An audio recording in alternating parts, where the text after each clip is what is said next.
manhã eu quero meditar com vocês sobre andando de modo digno da nossa vocação. Abra a Bíblia de vocês em Efésios capítulo 4, versículo número 1, nós vamos ler do 1 até o 16. Esses dias alguém fez uma observação comigo, ou para mim, e disse assim: pastor, parece que o senhor, quando vai pregar, o senhor só fala aquilo que é óbvio, que está lá na Bíblia, né? Aí eu fiquei pensando, eu falei, é mesmo, né? Eu gosto muito de falar textual, né? E aí eu estava pensando assim, por que será que eu desenvolvi essa característica, né? E aí eu estava me lembrando que um dia eu fiz um pedido para Deus. Quando eu estava fazendo o doutorado, a gente estava fazendo uma matéria chamada Movimento na Cultura, era mais ou menos esse o nome. O movimento que acontece na cultura. E a gente estava fazendo essa matéria e nós estávamos estudando pós-modernismo. E muita coisa sobre pós-modernismo. Nós estávamos na era moderna, antigamente, e já há muitos anos nós estamos na era pós-moderna. E a era pós-moderna, no que toca à literatura, é o seguinte: de primeiro, a interpretação do texto estava na cabeça do escritor. O texto queria dizer o que o escritor escrevia. Mas na era pós-moderna, a interpretação do texto está na cabeça do leitor. Isto é, pega o texto, lê, eu entendi isso, eu entendi aquilo. E quando eu estava fazendo essa matéria, muitos anos atrás, mais de 22, 23 anos atrás, 24 anos atrás, eu fiz um pacto com Deus. Eu falei: Senhor, eu quero, como pregador, ser textual. Eu quero que a mensagem esteja não na minha cabeça que vou ler, mas na cabeça de quem escreveu o texto, na cabeça do Espírito Santo. E eu tinha esquecido disso, completamente, tinha esquecido. E quando alguém fez esse comentário, isso me veio de volta na minha cabeça. Então, antes da gente começar a nossa palavra, eu quero dizer para você que o texto foi escrito para dizer uma coisa. E se a gente pega o texto e a gente muda o sentido do texto, ou a gente está tirando coisa do texto, ou a gente está acrescentando no texto. Ok? Então nós temos que ter muito cuidado quando lemos a palavra. Porque o Apocalipse tem lá uma maldição para quem tira coisas do texto e para quem põe coisas do texto.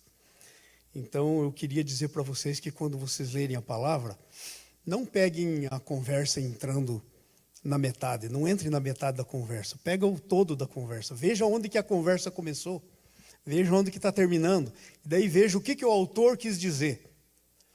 E aí o Senhor estava falando comigo, estava dizendo: você entendeu agora? Porque é falado de Bíblia,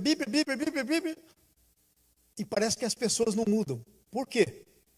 Porque é falado muitas palavras que não são minhas palavras. E a Bíblia diz assim que a palavra, esta palavra, o que está escrito aqui, é a espada do Espírito. É poderosa para dividir juntas medulas, para discernir os propósitos do coração. Então essa é uma das razões. E essa era pós-moderna, até no ouvir é assim. A gente ouve e a gente entende mais ou menos o que está na nossa cabeça. Não é a cabeça de quem está dizendo, não é o conteúdo de quem está dizendo, é o conteúdo de quem está ouvindo. Então esse é um problema muito sério. E eu acho que essa é uma das coisas terríveis dos últimos tempos, né? A Bíblia quer dizer uma coisa, somente uma coisa. Ela pode ter muitas aplicações. Então abram as Bíblias aí em Efésios capítulo 4. Eu quero falar com vocês sobre andar de modo digno da nossa vocação. Veja o que diz aí, ó. Rogo-vos, pois eu, prisioneiro no Senhor, que andeis de modo digno da vocação a que fostes chamados, com toda humildade, mansidão, com longanimidade, suportando-vos uns aos outros em amor, esforçando-vos diligentemente por preservar a unidade do Espírito no vínculo da paz. Há somente um corpo e um espírito, como também foste chamado numa só esperança da vossa vocação. Há um só Senhor, há uma só fé e há um só batismo. Um só Deus e Pai de todos, o qual é sobre todos, age por meio de todos e está em todos. E a graça foi concedida a cada um segundo a proporção do dom de Cristo. Por isso diz, quando ele subiu às alturas, levou cativo o cativeiro e concedeu dons aos homens. Ora, o que quer dizer subiu, senão aquele que também desceu até as regiões inferiores da terra? Aquele que desceu é também o mesmo que subiu acima de todos os céus para encher todas as coisas.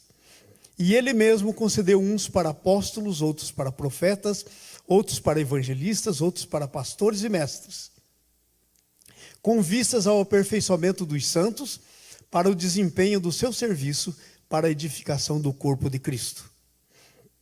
Até que todos cheguemos à unidade da fé, do pleno conhecimento do Filho de Deus, à perfeita varonilidade, à medida da estatura da plenitude de Cristo, para que não sejamos mais como meninos agitados de um lado para o outro, levados ao redor por todo o vento de doutrina, pela artimanha dos homens, pela astúcia com que conduzem ao erro. Mas seguindo a verdade em amor, cresçamos em tudo naquele que é o cabeça, Cristo, de quem todo o corpo, bem ajustado e consolidado, pelo auxílio de toda junta, segundo a justa cooperação de cada parte, efetua o seu próprio crescimento para a edificação de si mesmo em amor. Até aí. Sabe, amados, quando pensamos na palavra vocação, vocação é uma coisa que se aplica em duas instâncias na nossa vida. A primeira instância é a instância natural. Quando Deus fez você apto para alguma coisa. Deus fez você com condições ou orientado para alguma coisa. É por isso que nossos jovens, muitas vezes quando vão para a universidade, eles estão procurando qual que é a vocação. Há muitos testes vocacionais, há muitas coisas vocacionais, mas às vezes passam por tudo isso e ainda começam um curso e quando chegam na metade dizem, não é isso, não é isso. Então a vocação é o propósito para o qual você foi criado.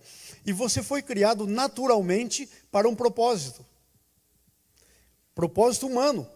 Às vezes você pode ter sido criado para mais voltado para a matemática, então você vai ser um engenheiro, você vai ser alguém nessa área, mas às vezes você é mais para a literatura, então você vai ser um escritor ou alguma coisa, às vezes mais para a ciência, alguma outra área. Mas também tem uma outra instância da nossa vocação. E na primeira instância, quando você não se encontra nessa instância natural, parece que tem um vazio, parece que você não está contente, porque você está andando fora do manual do proprietário. O manual do proprietário é assim, ó. Quando você vai lá e você compra um carro, dentro lá do porta-luva dele, vem o manual do proprietário, que diz tudo o que o carro é, como ele deve ser, como ele deve andar, como ele deve ser cuidado. Essa é a vocação daquele carro. Mas nós também temos uma vocação. Mas, na segunda instância, é a nossa vocação espiritual. Quando nós nascemos de novo, nós nascemos para uma vocação. Deus é um Deus de propósitos. Ele fez você com propósito natural e Ele fez você com propósito espiritual.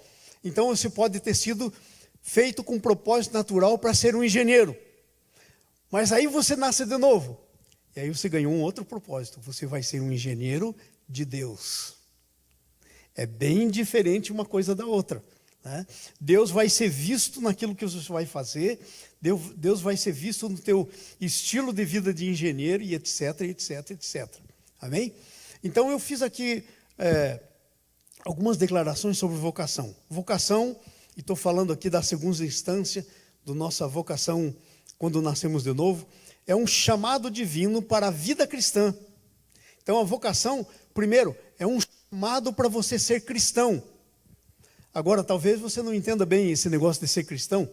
A primeira vez que a palavra cristão foi usada, ela foi usada no seguinte contexto. O pessoal olhava para as pessoas, para os seguidores de Jesus, e diziam, eles são tão parecidos com Jesus e chamaram eles de cristão, a primeira vez. Ok? Porque eles eram tão parecidos com Jesus, que eles chamavam eles de cristão, quer dizer um pequeno Cristo, a palavra cristão. Então olha só, a vida cristã nada mais do que a gente permitir que Cristo viva em nós. Está escrito lá na Bíblia, agora já não sou mais eu que vivo, mas Cristo vive em mim. E o viver que agora eu tenho na carne, vivo pela fé no Filho de Deus que me amou e se entregou por mim. Então o primeiro é um chamado para viver. Você tem uma vida agora que não é só natural, não é só biológica, não é só psicológica, mas você tem uma vida espiritual. A vida de Deus em você para ser vivida. Amém? Então, primeira vida cristã, para o serviço de Deus. Deus não só te dá uma vida, mas Ele te dá uma vida com propósito. Existe até um livro aí chamado Vida com Propósito, né? E o propósito teu, quando é cristão, é fazer o quê? Tudo que está escrito aí na Bíblia. Primeiro, a Bíblia diz que você é um reino de sacerdotes. Você é rei e sacerdote, diz a Bíblia, e vocês reinarão sobre a terra. Então se diz, mas pastor, eu não sou rei, não nasci na realeza, não sou nada. Mas segundo a palavra de Deus, espiritualmente pensando, você é um rei. Sabe o que é um rei? É governo. É o que governa. Então, nas tuas mãos está o governo de Deus. Governo de Deus, primeiro para a sua própria vida e depois para todas as coisas que estão em redor da tua vida. Governo de Deus para você exercer com relação à tua família, ao teu trabalho, a todas as coisas na sua vida. E depois você é um sacerdote, você é aquele que une as pessoas a Deus, que liga as pessoas a Deus. Jesus é o nosso sumo sacerdote. Sabe o que isso significa? Ele é Deus. Então, como Deus, Jesus põe uma mão no Pai e Ele põe uma mão em você. E você fica por meio de Jesus ligado ao Pai. Que coisa tremenda. E isso é o que nós devemos fazer com as pessoas. Você põe uma mão na pessoa e você põe uma mão em Jesus. E aí você liga essas pessoas. Ok? Então, esse é o teu ofício sacerdotal. Mas você também é profeta. Profeta, até eu estou indo para Foz do Iguaçu, vou fazer uma conferência lá chamada Ventos da Profecia. É o nome da conferência que eu vou fazer lá. E profeta nada mais é do que aquela pessoa que tem a palavra de Deus. E você, porque você tem o Espírito Santo em você. Você tem a palavra de Deus no teu coração. Você é um profeta. Cada vez que você fala a palavra de Deus, quando, por exemplo, vamos dizer assim, vou dar uma explicação aqui sobre esse exercício do profeta. Você tem um amigo que não conhece Jesus, uma amiga que não conhece Jesus. Aí você diz para ela, olha, sabia que Deus amou você de tal maneira que entregou o filho dele, o único filho, para morrer por você? Para que você se torne filho de Deus. Essa pessoa não conhecia Jesus. E aí o Espírito Santo, através da palavra, opera no coração da pessoa. E ela se converte. A profecia se cumpriu. Ela não era, mas ela se tornou. A profecia se cumpriu. Então a primeira instância de você como profeta é falar a palavra de Deus. Uma segunda instância é a palavra de profecia. Primeira instância é ofício de profeta. Ofício de profeta é como, por exemplo, um mecânico, né? Está ali Osmar, é como um marceneiro, que ele é aquilo. Né? Então nós somos profetas, e o nosso ofício de profeta é a palavra de Deus, é transmitir essa palavra de Deus, a palavra escrita. Mas depois tem uma outra instância do profeta, que é a palavra de profecia. A gente pode estar aqui e tem muita coisa que na nossa vida é necessário que não está escrito tudo aqui. Mas Deus pode vir sobre alguém e dar uma palavra. Isso se chama palavra de profecia. Ok? Então é profeta e palavra profeta no sentido do ofício do profeta e palavra de profecia. Então você é profeta, sacerdote e rei. Levante a mão comigo e diga assim: eu preciso e cair na real, porque eu sou profeta, sacerdote e rei. Ah, e rainha. E amido, preste atenção, irmãos. Preste atenção. Como reis, você foi para ser cabeça e não cauda. Está escrito lá no Deuteronômio 28. Você foi para emprestar e jamais ter que pedir emprestado. E aí tem um monte de coisa. Isso é o governo espiritual. É atuação espiritual na vida. Amém? Então eu disse assim, vocação, chamado divino para a vida cristã, para o serviço de Deus. É uma função, um estado na vida para o qual alguém é chamado por Deus. Amém? Então a primeira coisa que nós vemos nesse texto que nós lemos é que a vocação é um chamado para andarmos pelo fruto do Espírito. Rogo-vos, pois, irmãos, eu, como prisioneiro no Senhor, que andeis de modo digno da vossa vocação a que fosse chamados. Como é que você anda de modo digno? Essa é a nossa palavra de hoje, versículo 2. A primeira coisa, com toda humildade, mansidão, longanimidade. O que é isso? Isso é fruto do Espírito. Então, o primeiro chamado da tua vocação é que Deus chama você para andar produzindo fruto do Espírito. Sabe? E às vezes a gente diz frutos do Espírito, né? Mas segunda palavra é fruto do Espírito. Imagine uma laranja com muitos gomos. Ok? Assim é o fruto do Espírito. O fruto do Espírito é amor, mansidão, longanimidade. Amém? E aí vai, né? Então, você foi chamado para produzir esse fruto. Agora você pode pensar, mas por que eu tenho que produzir esse fruto?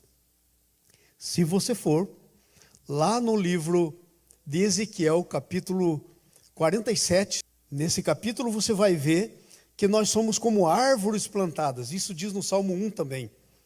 Junto aos ribeiros das águas, que dá fruto e que a folha não murcha. E aqui o Ezequiel 47 diz assim, ó, não faltará, estou lendo o versículo 12, o fim do versículo 12. Vou ler desde o começo. Somos plantados junto aos ribeiros das águas, de um e do outro lado nascerá toda sorte de árvores que dá fruto para se comer. Não fenecerá sua folha, nem faltará o seu fruto nos seus meses. Produzirá novos frutos, porque as suas águas saem do santuário, e o fruto servirá para alimento, e as folhas para remédio. Ha! O fruto do Espírito Santo é alimento para aquele seu amigo, a sua amiga, que está naquele dia sem paz, com uma falta terrível de paz, e você vem e produz um fruto do Espírito Santo que se chama paz. Então ela se enche da tua paz. Não foi assim que Jesus disse? A minha paz vos dou. Deixo-vos a minha paz vos dou. Não vos dou como o mundo dá. Então essa paz, o fruto do Espírito está em você, e as pessoas precisam comer de você isso. No relacionamento, elas vão comer de você o seu fruto. Por isso que a sua vocação é produzir fruto, é andar produzindo o fruto do Espírito Santo. Mas como árvores também, as suas folhas são remédio. Elas saram as pessoas, elas curam as pessoas. Eu lembro de muitos anos atrás, eu estava num grupo de estudo com mulheres, eram mulheres de médicos, de engenheiros, lá em Guarapuava, logo no começo da minha vida cristã, e eu estava falando um dia sobre esse assunto do se secar os ossos. Aí uma senhora levantou e disse assim, mas é bem assim que eu me sinto. Eu vou no médico e diz que não está nada, mas eu sinto que não tenho nada, mas eu sinto que meus ossos estão secando. E aí, a Anice leu para essa senhora um texto tremendo. E ela falou, uau, e agora eu estou percebendo que desde que eu recebi Jesus aqui, a minha vida mudou. Eu estava assim, com os ossos secando. Então, as folhas, as tuas folhas, você é uma árvore plantada junto aos ribeiros, as tuas folhas são para cura. São para cura. Você é cura para as pessoas que precisam. Você é alimento para as pessoas que precisam. Por isso que nós andamos produzindo o fruto. Mas tem uma outra segunda coisa aí no versículo 2. Diz assim, ó, com toda humildade, mansidão, longanimidade, esse é o fruto. Suportando-vos uns aos outros em amor. Sabe o que é suportar? É mais ou menos a ideia de que você vai fazer uma construção e vai fazer um segundo piso. O que você põe embaixo? Os suportes. Então é essa a ideia do suportar. Você tem lá um irmão que está caindo, e você vem e você é uma escora, é um suporte para a vida dele em amor. Ok? É isso que quer dizer. É isso que quer dizer. Você ajuda a sustentar essa pessoa da maneira que precisa estar. Que coisa tremenda isso, né? Tudo isso é parte da nossa vocação. A nossa vocação é um chamado para andarmos pelo fruto do Espírito. E amor é um fruto do Espírito, suportando-vos uns aos outros em amor. Então você vai ser suporte em amor. Uma segunda coisa que eu escrevi aqui, a nossa vocação é para guardarmos a unidade do Espírito Santo. Presta atenção, gente. Nossa era pós-moderna é uma das outras coisas que está acontecendo é o individualismo. Individualismo.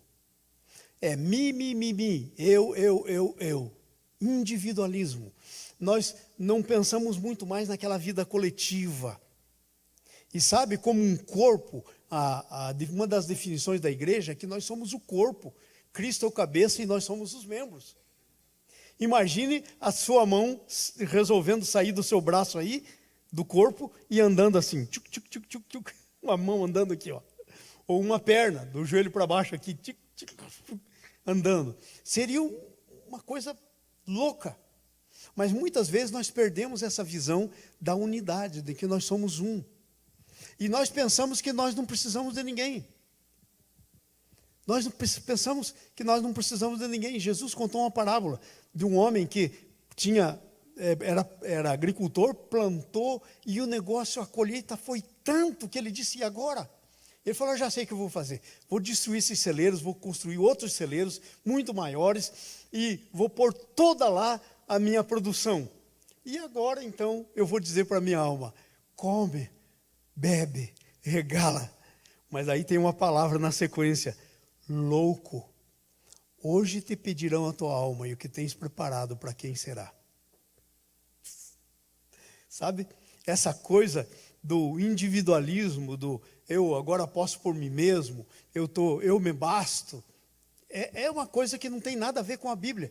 Então, o chamado para a gente andar de modo digno da vocação, um chamado para guardarmos a unidade do Espírito. Veja o versículo 3. Diz aí, ó, esforçando-vos diligentemente por preservar a unidade do Espírito no vínculo da paz. Leia comigo, diga comigo, esforçando-vos. Outra vez, esforçando-vos. Agora vamos por a segunda palavra, esforçando-vos diligentemente. Vamos lá, esforçando-vos diligentemente. Parece até um uso de muitas palavras para dizer a mesma coisa, porque se esforçar já é uma diligência, né? Mas isso significa que a Bíblia está dizendo para a gente, nesse texto, que isso é uma coisa muito importante, por isso a ênfase que é posta no texto, esforçando-vos por preservar a unidade do Espírito. Irmãos, a unidade do Espírito já foi feita na cruz. Agora, para que essa unidade aconteça no nosso meio, nós temos que nos posicionar. E é uma coisa que não é fácil. A Bíblia diz que nós temos que nos esforçar. É o processo de santificação. O processo de santificação inclui o desenvolvimento da nossa unidade. Inclui a gente andar em unidade. Que coisa tremenda. Então, a vocação é para guardarmos a unidade do Espírito. E sabe, a única maneira de guardar a unidade, tem várias maneiras, mas a principal delas no texto é o vínculo da paz. Se eu, Geralda, perder o meu vínculo da paz com você, eu quebro a unidade. Se você perder o vínculo, o que é vínculo? É aquele que une, ok? Se você perder o vínculo da paz com alguém, você quebrou a unidade. Então, por isso que é se esforçar para preservar. Não é para construir a unidade, mas é para preservar. Por que tem a palavra preservar? Porque já foi feita na cruz. Agora nós temos que receber essa unidade e preservar. E isso exige esforço. Quer dizer, decisão, fé, e fé com obras, porque fé sem obras é morta, ok? Então, no vínculo da paz, ok? Só pode conservar essa unidade no vínculo da paz. Agora, existem alguns componentes da unidade. Alguns componentes da unidade. Eu quero meditar com vocês sobre isso. Deus falou muito comigo quando eu estava meditando nesse texto. Versículo 4 até o 6, vai para o versículo 4. Há somente um corpo e um espírito. Então veja só, há somente um corpo. Às vezes, nós estamos fazendo, nessa era pós-moderna agora, principalmente com esse negócio, com o evento da comunicação, das redes sociais, da mídia. Sabe o que acontece? Nós fazemos corpo com muitos. Nós, às vezes, fazemos corpo com muito. Nós temos a nossa igreja local, mas às vezes nós temos uma outra igreja, mas às vezes nós temos uma outra igreja. E quando fala de corpo, é uma instância específica. Não é o corpo espiritual, é o corpo. Quando a Bíblia fala da igreja, por exemplo, Jesus escreveu cartas para a igreja, e ele escreveu para as 7 igrejas. Se você for meditar nas cartas que Jesus escreveu para a igreja, você vai ver que cada igreja tinha um local de reunião, pessoas específicas, problemas específicos para serem tratados. Então esse é o nosso corpo. Mas às vezes nós não nos sentimos tão ligados no corpo. E por que é que nós não estamos sentindo muito ligados no corpo muitas vezes? Quebramos a unidade do espírito, tiramos o vínculo da paz.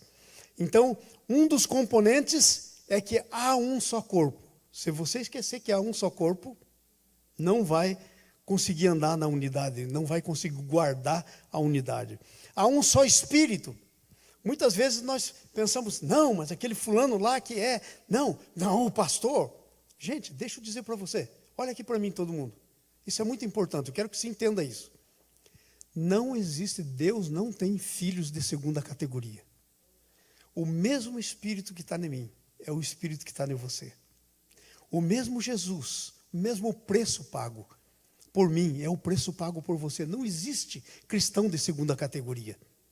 O que existe é cristão que não se alinha para o propósito de Deus e está desalinhado. Mas o preço pago, o Espírito Santo doado, é o mesmo. É o mesmo. Ok? Então, veja só, um só Espírito. Há um só Espírito. Às vezes a gente desconhece isso. Uma outra coisa, uma só esperança da vossa vocação. Todos nós estamos com uma esperança. Qual é a esperança? Esperança é aquilo que ainda não chegou. A nossa grande esperança é que Jesus vai voltar e nós vamos morar com Ele para sempre. Mas veja, não é só para lá que é a nossa esperança. É aqui também. Qual que seria a nossa esperança aqui? Amanhã nós estarmos servindo Jesus de maneira mais eficaz. A nossa vida mais cheia do Espírito Santo. É amanhã nós estarmos lendo melhor a palavra. Nós temos que ter uma esperança para hoje. Uma esperança que a gente crescer na estatura de Jesus. Uma esperança. Mas às vezes nós estamos desesperançados. Por quê? Porque não estamos prestando atenção nos componentes da unidade. Há só uma esperança. Um só Senhor. Um só Senhor. Vai para frente, versículo 5. Há um só Senhor. Às vezes nós pensamos que há muitos senhores.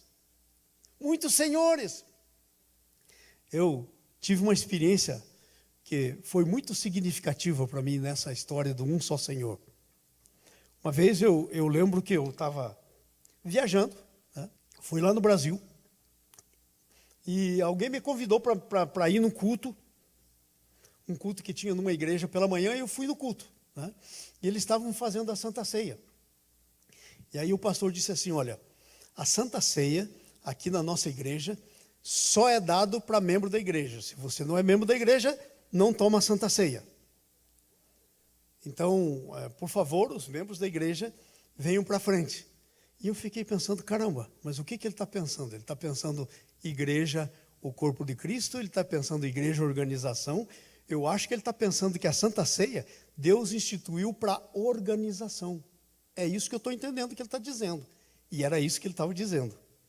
Porque a igreja é o corpo de Cristo. Se você nasceu de novo, o Senhor é o mesmo. A ceia que o Senhor deixou é a mesma. Você tem o direito onde você for. É o teu direito. Porque você foi comprado para declarar que Jesus vive em você. E é isso a Santa Ceia. Que você é limpo pelo sangue de Jesus e que Ele vai voltar. Isso é a Santa Ceia. Então há um só Senhor. Muitas vezes nós não entendemos bem direito isso. Que há um só Senhor. Eu lembro que depois daquela experiência eu fiquei tão chocado, né? Tão impressionado com aquela experiência. A gente estava num domingo de ceia, isso me marcou. Faz muitos anos. E até hoje eu não esqueci. Porque isso marcou a minha vida. E aí tinha uma pessoa lá na igreja, era um visitante, e eu acho que nem cristão era, né? E aí ele ficou lá sentado lá no banco, todo mundo levantou, a gente costumava levantar e vir para frente para tomar Santa Ceia. Aí ele ficou no banco. E eu pensei, Senhor, e agora? O que eu vou fazer? Deus falou para mim, profetiza sobre ele. Eu falei, profetiza, Senhor? Sim. Leva a ceia para ele e diz assim, estou te dando essa ceia como uma profecia. Esse aqui simboliza o corpo de Jesus. A vida de Jesus. Você vai comer esse pão. Isso aqui simboliza o sangue de Jesus, que limpa os teus pecados. Você vai ser limpo pelo sangue de Jesus. E Jesus vai viver em você. A pessoa começou a chorar. A pessoa começou a chorar. Eu lembro assim como se fosse hoje. E aí eu olhei assim e falei, Jesus, o que será que está acontecendo? Eu perguntei, você quer receber Jesus agora? Ele falou, sim, eu quero. E aí eu orei e recebeu Jesus. Foi o dia que a pessoa nasceu de novo. A ceia do Senhor, Jesus fez para todo mundo. É claro que para dizer que Jesus vai voltar, que mora em mim, é uma coisa, mas que aquela Santa Ceia foi uma coisa essencial na vida daquela pessoa, foi o que levou a Jesus. Entende? Profeticamente. Então, um só corpo. A gente tem que entender que Deus quer que haja um só corpo. E sabe, Deus não tem prazer na morte do ímpio. Deus não tem prazer. Deus quer que é o seguinte, Deus quer que cada pessoa se converta. A vontade de Deus é que todos cheguem ao arrependimento, diz a Bíblia. Ok? E a nossa função é levar as pessoas. É levar as pessoas. Não é dizer para elas que elas estão perdidas, isso já sabem. É dizer para elas que há uma saída da perdição. E essa saída é Jesus, a morte dele, a sua ressurreição, o sangue derramado. E eles vão ser um só corpo. E vão ter um só Senhor. Uma só fé. Uma só fé. Sabe, se isso se tornasse uma verdade nos nossos dias, o que ia acontecer? Nós não íamos ter tanta confusão por aí. A gente pensando que tem uma fé, não. A nossa fé aqui é assim, assim, assim, assim. Mas há uma só fé. Há uma só fé. Por quê? Porque a nossa fé, a gente às vezes não entende o que é fé. Mas fé não é um salto no escuro. Fé, você não pode crer sem a palavra. A fé vem pelo ouvir da palavra de Deus. A fé está ligada à palavra de Deus. E sabe o que é a palavra de Deus? É uma pessoa, Jesus. Então, fé é você crer em Jesus. Não é você crer em teoria, em coisas, em ideias. É uma pessoa, uma só fé. Um só batismo. No domingo passado, eu tinha preparado para pregar aqui no domingo passado sobre o batismo. Porque nós batizamos 17 pessoas no domingo, no sábado retrasado. E aí no domingo eu tinha pensado de dar o mesmo estudo que eu fiz para todos que se batizaram aqui do púlpito. Talvez ainda vou fazer isso. Mas aí Deus mandou falar outra coisa, eu falei outra coisa. Mas a gente que não está entendendo direito o batismo. Não está entendendo direito. Sabe por quê? Porque o batismo é para quem pertence a Jesus Cristo.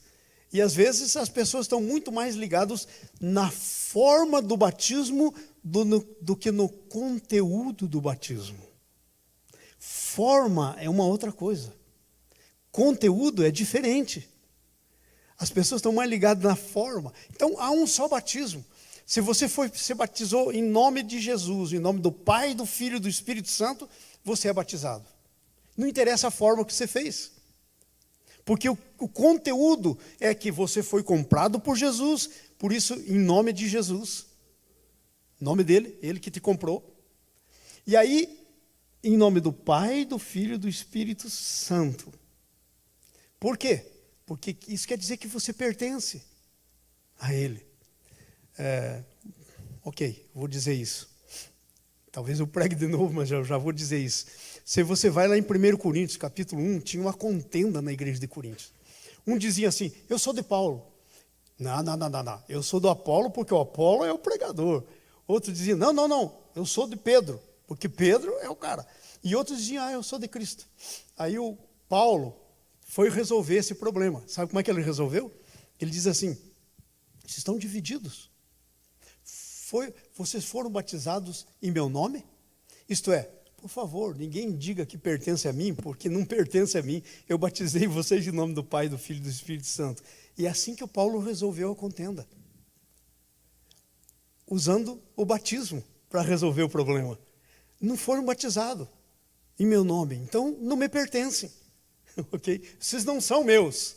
Vocês são de quem, em nome de quem vocês foram batizados. Você pertence para aquela pessoa. Interessante isso, muito tremendo. Um só Senhor, uma só fé, um só batismo. E aí também pode estar falando do batismo do Espírito Santo. Em duas instâncias, o batismo do Espírito Santo. Primeiro, como um selo. Quando você recebe a Jesus, a Bíblia diz que você é selado com o Espírito Santo. Sabe o que quer dizer isso? O selo do Espírito Santo? Quer dizer assim, você tem uma cartinha para mandar. E você escreve a carta e põe lá. E você põe lá na caixa do correio. O correio pega a sua carta e de repente a sua carta está para trás na tua caixa de novo. Não foi enviada. Faltou selo. Sabe o que o selo quer dizer? Que o preço foi pago. Correio não faz nada de graça para ninguém. Por isso tem o selo. Então o selo, o Espírito Santo, o selo do Espírito Santo, batismo com o Espírito Santo, no sentido do selo do Espírito Santo na primeira instância, quer dizer que o preço por você foi pago. Você está selado e está com um rumo. Às vezes eu posso mandar uma cartinha, né, lá para o André, mas eu como selado pelo Espírito Santo, não vou chegar na casa do André, eu vou chegar lá, no céu, lá na casa de Jesus. Vou para o Pai, vou preparar morada. Na casa do meu Pai há muitas moradas. E eu estou selado, e eu estou indo para lá, e você está selado, você está indo para lá. Depois o batismo do Espírito Santo é aquela outra experiência, a segunda instância, em que você recebe uma visitação para desenvolver os dons do Espírito. Porque os dons do Espírito são dados pelo Espírito Santo. E o batismo do Espírito Santo há uma segunda instância. Um dia a gente pode falar mais sobre isso. Um só batismo, um só Deus. Vai para frente. Há um só Deus. Às vezes, nós estamos pensando que há mais deuses. Mas há um só Deus, Pai de todos. Às vezes a gente está pensando que Deus é mais pai de mim do que de você. Não existe. Deus é Pai de todos. O qual é sobre todos. Não, Deus está mais sobre mim do que sobre você. Não existe como. Ele é sobre todos. Eu posso estar mais posicionado, ok? Mas Ele é sobre todos. Age por meio de todos. Deus quer agir por meio de todos. E está em todos. Ok? Às vezes nós podemos até estar impedindo a ação dele por nosso intermédio, mas Ele age por meio de todos. E Ele está em todos. Então, esses são os componentes da unidade. Se nós tivermos aí, um só corpo, um só Espírito, uma só esperança, um só Senhor, uma só fé, um só batismo, um só Deus, somos um. Se algum desses componentes faltar, está faltando alguma coisa. São os componentes. Outra coisa, a nossa vocação é baseada na graça. Veja o versículo 7. Tem muita gente que pensa assim, não, eu tenho uma vocação, eu sou bom nisso. Você foi feito para ser bom nisso. E quando você nasce de novo, você recebe um dom. E a graça foi concedida a cada um de nós, segundo a proporção do dom de Cristo. A graça está baseada no que Jesus fez. Deus deu, Jesus é o dom de Cristo. Cristo é o dom de Deus para você, digo. O dom de Deus para você é Cristo. E a graça é concedida baseada no que Cristo fez para você. Agora presta atenção. Não é uma graça barata. Tem muita gente pensando que a graça... pastor, isso é de graça. Espera aí.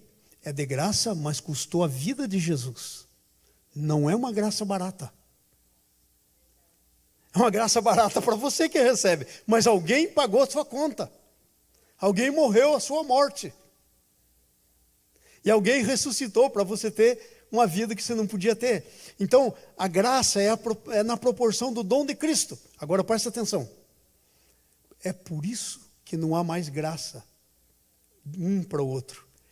Se é na proporção do dom de Cristo, e a mesma morte, o mesmo sacrifício, o mesmo sangue é por nós, então não existe diferença. Mas Deus está usando de mais graça com o Júlio do que comigo. Não existe isso. Não existe isso. Porque é na proporção do dom de Cristo. Se você tem a Jesus, você não tem mais graça. Você não tem mais graça. Ok? É na proporção do dom de Cristo, do que Jesus fez. Amém? Então vamos ver aí no versículo 7. A medida da graça é a medida do dom de Cristo. Está aí, né? Versículo 8 e 9. A graça não é barata, é baseada na morte e na ressurreição de Cristo. Veja o que diz o versículo 8. Por isso diz, quando ele subiu às alturas, levou cativo o cativeiro, concedeu dons aos homens. Ora, o que quer dizer subiu, que senão também havia descido até as regiões inferiores da terra? Sabe o que está dizendo aí? Está dizendo que Jesus pegou seu pecado sobre ele, Jesus pegou você sobre ele, e sabe o que acontece? Morreu por você, sofreu o inferno que você deveria sofrer. Gente, uma coisa que me impressiona é que às vezes a gente não entende muito bem o sacrifício de Jesus. A gente entende o sacrifício de Jesus só o sofrimento, os pregos. Gente, essa não foi a total. Sabe qual foi o pior do sacrifício de Jesus para Jesus? Sabe qual foi o pior? Foi quando ele disse assim, Deus meu, por que me desamparaste? Nem disse Pai. Ele sempre dizia Pai, mas agora é Deus meu. Sabe por quê? Porque todo o nosso pecado estava sobre ele. E ele desceu às regiões inferiores da terra. Sabe o que ia dizer? No inferno. O inferno que era meu, caiu sobre ele. Se você nunca tinha entendido isso, veja o tremendo sacrifício. O inferno que era meu, ele sofreu. Ele sofreu. Então é uma coisa tremenda. Isso é graça. Olha a extensão da graça. Veja o versículo 10. Aquele que desceu é também o mesmo que subiu acima de todas as coisas, acima de todos os céus, para encher todas as coisas. Que negócio tremendo. Presta atenção nesse versículo aí. O que está dizendo? Aí está dizendo que a coisa é tão tremenda, que é baseada em Jesus que cumpriu tudo. Olha, vou dar um versículo para vocês poderem basear a vida de vocês nele. Quando Jesus abriu os braços na cruz, ele disse umas 7 ou 8 frases lá na cruz. Tem aí os estudos das frases que Jesus disse na cruz. É umas 7 ou 8 frases. Uma delas é, está consumado. Sabe o que isso quer dizer? Não tem nada mais para ser feito. Tudo o que tinha que ser feito, já foi feito. Em outras palavras, o sacrifício completo. Sacrifício completo, não faltou nada. Gente, nós temos que andar baseados de modo digno da nossa vocação. E andar de modo digno da vocação é andar baseado na graça. Na graça que Jesus fez tudo. Gente, se a gente entendesse melhor isso, a gente não teria alguns problemas que a gente tem. Por exemplo, de baixa estima. Às vezes a gente tem uma tal baixa estima que por causa da baixa estima a gente quer agradar todo mundo. Mas não é porque é um dom da gente agradar todo mundo. É uma baixa estima, é uma necessidade de ser aceito. Às vezes, porque a gente tem uma baixa estima tão terrível, a gente vira perfeccionista. Não é que a gente quer ser tão bom, é que a gente quer ser aceito. Quer que as pessoas vejam a gente como alguém que não tem problema. É perfeito. Vocês estão entendendo? Então temos que entender direito isso. Nós temos que entender. Amém? É baseado em Cristo que cumpriu todas as coisas. Sabe? Nenhum cristão precisa viver com depressão. Aliás, é uma coisa louca um cristão com depressão. Imagine um cristão com depressão. É que não se encontrou ainda em quem ele é, que ainda não descobriu a sua identidade. Claro que há depressões que vêm de problema físico, químico, né? Falta algum elemento químico, então aí tudo bem. Mas depressão que tem origem psicológica, tem alguma coisa que não está bem na vida cristã, para crente. Mas tem depressão que tem problema de origem química, isso aí tem que tratar. Tá? Mas o resto tem que tratar com a vida de Jesus, porque não há outro tratamento para esse outro tipo de depressão. Amém? Versículo 11, veja o versículo 11. A nossa vocação. Ora, Ele mesmo concedeu uns para apóstolos, para profetas, para pastores, para mestres, evangelistas. Ele concedeu uns dons. A nossa vocação é baseada no nosso dom. Sabe o que você vai fazer melhor na tua vida? Você vai fazer melhor na tua vida aquilo que você fizer através do teu dom. E há dons espirituais, que são esses, que são dados pelo Espírito Santo, mas há dons naturais. Às vezes Deus te deu uma habilidade de trabalhar com arte, naturalmente. Muitos artistas não eram cristãos. E até hoje não são. Mas tem essa habilidade, está trabalhando através daquele seu dom natural. Mas há dons espirituais. Apóstolos, profetas, evangelistas, pastores, mestres. Então, o que vai acontecer? Nossa vocação é aquilo que nós vamos servir a Deus. É a maneira pela qual nós vamos servir a Deus. E isso está ligado aos dons do Espírito. É o poder, é o Espírito operando em você. Amém? Versículo 12. Estamos indo para o final. A vocação tem como objetivo aperfeiçoar os santos para o seu trabalho. Com vista ao aperfeiçoamento dos santos para o desempenho do seu serviço para a edificação do corpo de Cristo. Sabe por que Deus te dá dom? Porque tem gente precisando do teu dom. Sabe por que a igreja é um corpo? Porque você pode ser uma mão e tem gente precisando de uma mãozinha. Sabe por que você é do corpo? Porque tem gente precisando que alguém tenha uma visão mais clara das coisas e essa visão está em você. Para aperfeiçoamento dos santos, para que esse santo possa desenvolver o seu serviço, para que ele possa também trabalhar, para edificar o corpo, para que ele possa ajudar outros. Então a nossa vocação, irmãos, é baseada também nos dons, ela necessita dos dons, para você cumprir a sua vocação. Se eu fizer essa pergunta aqui, eu não quero que você responda, eu vou fazer a pergunta. Qual é o teu dom? Teu dom natural, já descobriu ou ainda está tentando se encontrar? Agora, outra pergunta, qual é o teu dom espiritual? Qual é o teu dom espiritual? Você tem um dom. Não existe cristão sem dom. Não tem. Porque sem dom, como é que você vai trabalhar? A Bíblia não quer que você trabalhe pela carne. Ele quer que trabalhe pelo Espírito. E sem dom, como é que você vai trabalhar? Não tem jeito. Então, qual é o seu dom? Eu tenho um questionário para descobrir os dons. Você vai preenchendo e no fim da história, se você preencher com fidelidade, você vai saber qual é o seu dom. Ok? Você vai conseguir descobrir o seu dom. Porque muitas vezes nós temos dificuldade de olhar para nós mesmos e ver como é que Deus está nos usando. Mas às vezes preenchendo as perguntas, é muito importante saber qual é o seu dom. Senão, como é que você vai andar de modo digno da vocação? Você tem uma vocação, Deus te deu um dom para você cumprir a tua vocação, mas qual é o teu dom? Versículo 13. Está aí, né? Para que você tem o teu dom? Até que todos cheguemos à perfeita unidade da fé, no pleno conhecimento do Filho de Deus, a perfeita varonilidade na medida da estatura da plenitude de Cristo. Gente, nós não podemos ser cristãos anãozinhos, que não crescem. Existe um padrão. E sabe qual que é esse padrão? É alto. Você vai dizer, ai pastor, mas esse padrão é muito alto. Não, você não pode pensar assim. Você tem que pensar, eu vou chegar, vou fazer tudo para mim chegar no padrão. O padrão é Jesus. O padrão não sou eu. Não é o André, não é o Júlio, não é. O padrão é Jesus. Agora, esse padrão é muito alto, pastor. Esse é o padrão. Você tem que ter ele como alvo. Alvo, é lá que você quer chegar. É lá que você vai querer chegar. Na plenitude de Cristo. Plenitude de Cristo quer dizer Cristo vivendo totalmente a vida dele em você. Amém? Vamos lá para outro ponto e o último, estamos terminando.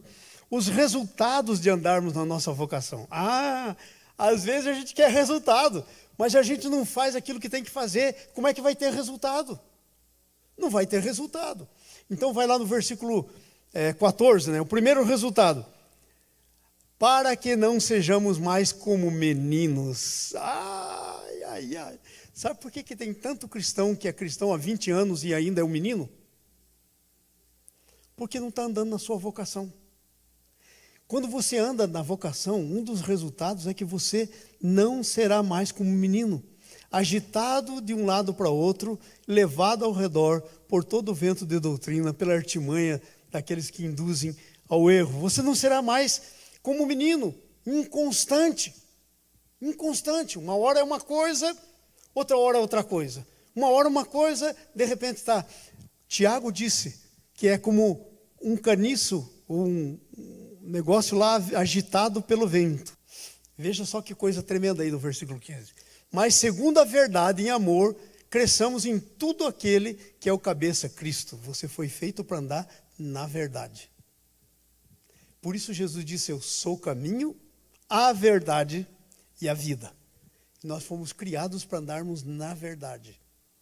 E sabe, hoje em dia, a gente tenta, muitas vezes, mascarar a verdade, né? O nosso sim não é bem sim, o nosso não não é bem não. Porque às vezes nós estamos lidando com muita gente cheia de ferida. Estamos lidando com muita gente que não pode ouvir um não. Estamos lidando com muita gente que não pode ser confrontado. Okay? Estamos lidando com muita gente que não pode esbarrar. Se eu tivesse uma feridona aqui na minha mão, aqui, ó, e eu fizesse isso, doía, mas se eu não tenho. Então, todo cristão doído é que ainda não está andando segundo a verdade. A verdade é dura. Ok? Vamos para frente, versículo 16, a última coisa. De quem todo o corpo, bem ajustado e consolidado, com auxílio de toda a junta, segundo a justa cooperação de cada parte, efetua seu próprio crescimento, edificação de si mesmo em amor. A vocação nossa é o crescimento do corpo. O crescimento do corpo tem muitos desafios. Você vai ouvir o que não quer, você vai ouvir que não é bem assim, você vai ouvir um monte de coisa. Mas você tem que continuar seguindo. Por quê? Porque a edificação do corpo, desse mesmo, em amor, essa é a chave, em amor, é o nosso propósito. Você tem um propósito, Geralda, edificar o corpo, em amor. Para que o corpo fique consolidado. Isso não é uma vocação do pastor. É uma vocação de todos nós. Isso aqui não foi escrito para pastor. Isso aqui foi escrito para a igreja de Éfeso. É a carta aos Efésios. Amém? Então, terminando. Nós vimos hoje que nós precisamos andar de modo digno da vocação. E para andar de modo digno da vocação, nós vimos 4 pontos aqui. A vocação nos chama para andarmos pelo fruto do Espírito. Nossa vocação é para guardarmos a unidade do Espírito. Nossa vocação é baseada na graça e os resultados da nossa vocação. E eu terminei escrevendo aqui uma coisinha que eu quero ler para vocês. Vocação acontece quando experimentamos um chamado providencial. Quando vemos a mão de Deus dirigindo nossas vidas, a vocação tem 2 aspectos: viver a vida de Jesus e servi-lo no ministério. Isso é a nossa vocação. Viver a vida de Jesus e servi-lo no ministério. Pastor, que ministério, pastor? Eu não tenho. Você é um ministro do Deus Altíssimo. Mas eu não sou pastor, eu não sou evangelista, eu não sou. Não interessa. Se você é cristão, você é um ministro. Você foi chamado para isso. Aonde você estiver, no seu trabalho, nos seus afazeres, no seu lazer, aonde estiver. E nós vamos para casa com essas perguntas. Estou consciente da minha vocação? Estou consciente de que eu tenho uma vocação? Ou nem pensei no assunto? Às vezes a gente nem pensou no assunto. Então temos que pensar nisso. Segunda pergunta: quanto estou vivendo a minha vocação? Quanto estou vivendo a minha vocação? Quanto da minha vocação estou vivendo? Às vezes eu estou vivendo muita coisa, que é só coisa do lado, que não é a coisa principal da minha vida. Eu estou lidando com detalhes e não com a coisa mais importante da minha vida. Quanto eu estou vivendo a minha vocação? Amém? Lembrem quem vocês são. Se vocês quiserem meditar melhor nisso, vá lá na página da igreja, iccatlanta.com, desce até o fim da página. Aí tem lá um link chamado Blog do Pastor João. Clica nele e esse estudo está lá. Você pode rever, porque é importante que você saiba quem você é. Importante que você saiba que você tem uma vocação, que você pense na tua vocação. Amém?